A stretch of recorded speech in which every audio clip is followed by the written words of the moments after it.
नमस्कार. टाइम्स डिजिटलमध्ये आपले हार्दिक स्वागत आहे.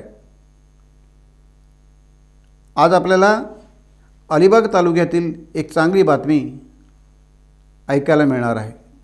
शेतकऱ्यांसाठी ही आनंदाची आणि नागरिकांसाठी आनंदाची बातमी आहे. वेगळी चव आणि औषधी गुणधर्मामुळे प्रसिद्ध असलेला पांढरा कांदा आता बाजारात आला आहे. पांढऱ्या कांद्याच्या काढणीचे काम सध्या अलिबाग तालुक्यात वेगात सुरू आहे. वाळलेल्या कांद्याच्या वेण्या बनवण्याचे काम सुरू झाले असून महिलांना त्यामुळे मोठा रोजगार उपलब्ध झाला आहे. नोव्हेंबर महिन्यापासून साधारण आमचं रोप भिजवण्याचं काम चालू होतं. तेव्हापासून आपण रोपची हे करतो.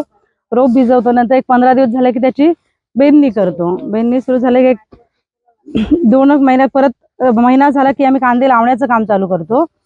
कांदे लावणी झाले की पुन्हा 15 दिवसांनी त्याला बेंडणी चालू होते आणि नंतर एक 2 महिने झाले की कांदा तयार होतो.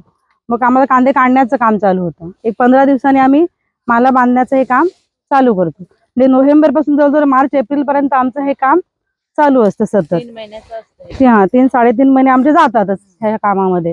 आणि ह्याच्यामुळे आम्हाला काय होतं, गावात रोजगार मिळतात. ह्यांची आहे, ह्यांच्याकडे तर बरेच आदिवासी लोक असतात, बाहेरचे गावातले लोक अशी कामाला येतात. असं आमचं काम चालू असतं एक 4 महिने.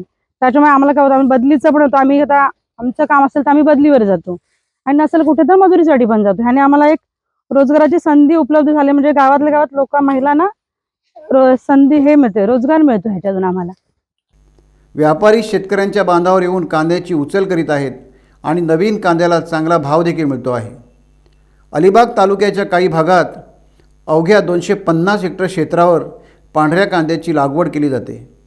या कांद्याचे क्षेत्र वाढवण्यासाठी जिल्हा प्रशासनाने प्रयत्न सुरू केले आहेत. सध्या अलिबाग तालुक्यामध्ये पांढऱ्या कांद्याचे जे क्षेत्र आहे ते 250 हेक्टर आहे आणि हे क्षेत्र खूप वर्षापासून 250 हेक्टरपर्यंतच आहे. ते क्षेत्र विस्तार करण्यासाठी सर्वसाधारण जिल्हा वार्षिक योजना 2024-2025 अंतर्गत अलिबागचा पांढरा कांदा बीजोत्पादन कार्यक्रम राबवला जात आहे. त्यामध्ये कृषी विभागाचं शेतकऱ्यांना पूर्ण सहकार्य आहे.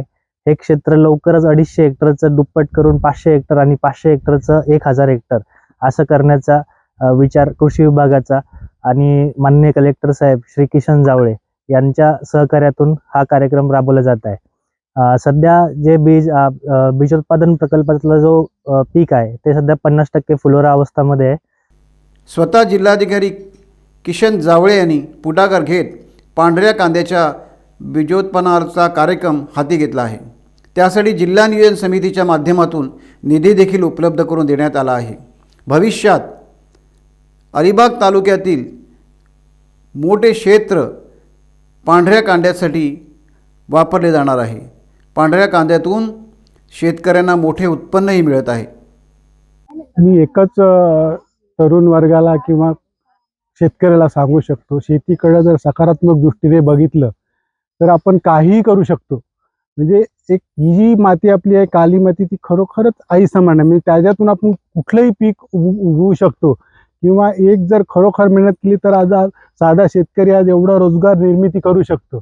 हे एक तरुण पिढीने शिकून किंवा चांगलं एक त्यातून तो एक घेण्यासारखं आहे. ते म्हणून शेतीकडे बघताना सकारात्मक दृष्टीने बघितलं पाहिजे शेतकऱ्यांनी. टाइम्स डिजिटलला लाईक करा, शेअर करा, सबस्क्राईब करा आणि बेल आयकॉन दाबायला विसरू नका. Times digital.